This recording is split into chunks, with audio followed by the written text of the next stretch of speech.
Thank you for participating this year in the 2024 Holiday Parade. Just as a reminder, the parade this year will be on December 8th, and it will start at 4:30 p.m. and wrap up just before 6 p.m. We wanted to make this quick video to accompany the email that's going to go out with all this information, and to answer any questions you might have about how the parade is going to work this year. It's going to be very similar to the parade last year, so if you participated then this will look very familiar. But in case you haven't, we'll run through some of the information.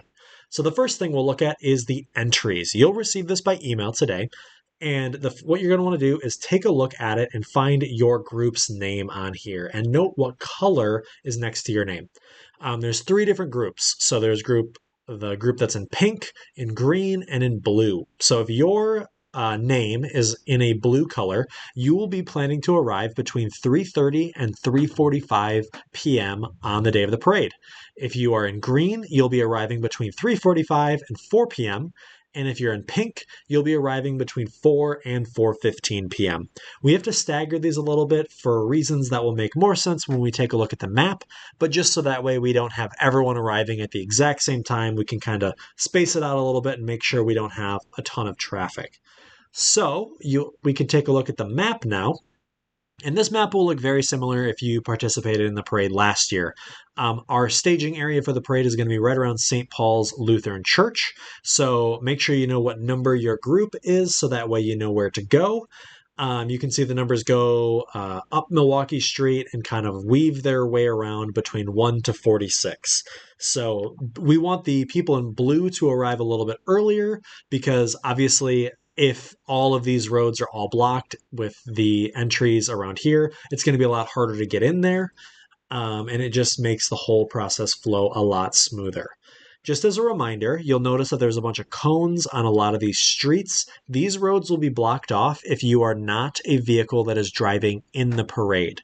So it has to be the vehicle that is driving in the parade. Those will be the only vehicles that will be permitted past these cones. So if you have students or kids that you're dropping off to be in the parade and you are not driving a vehicle that will be participating in the parade, we have a drop-off area signified over here by 4th Street. So please drop people off over there, and then they can walk over to their parade entry. We will have people and volunteers at each of these cones with this map in case you have any questions, but you should have a pretty good idea of where you should start setting up based on this map. So again, if you have any questions, we will have volunteers there that will have this map and can help guide you and get you in the right spot. So the parade will start here and we'll go out onto Main Street, go down Main Street before turning onto Madison, but let's talk quickly about what the end of the parade is going to look like. So the parade ending, again, it'll go down Main Street before turning onto Madison Avenue, just past Festival Foods. So if your float number is even, you will turn left onto Adams Street.